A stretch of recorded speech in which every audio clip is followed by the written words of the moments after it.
दिशाचे वडील सतीश सालियन पोलीस आयुक्तांच्या भेटीला. दिशाची हत्या झाल्याच्या आरोपाची हायकोर्टात याचिका दाखल केल्यानंतर भेटीला महत्त्व.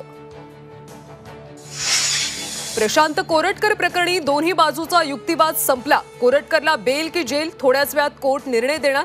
7 दिवसांची पोलीस कोठडी देण्याची मागणी.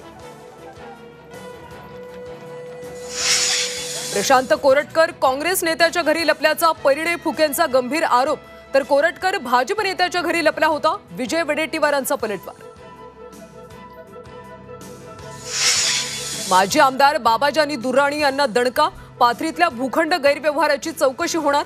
महसूल मंत्री बावनकुळेंकडून SIT स्थापन करण्याची घोषणा. महादेव मुंडे प्रकरणातल्या तपास अधिकारी पुन्हा बदलले. आता केसचे सहाय्यक पोलीस अधीक्षक कमलेश मीना करणार तपास. महिन्याभरात 3 वेळा तपास अधिकारी बदलले.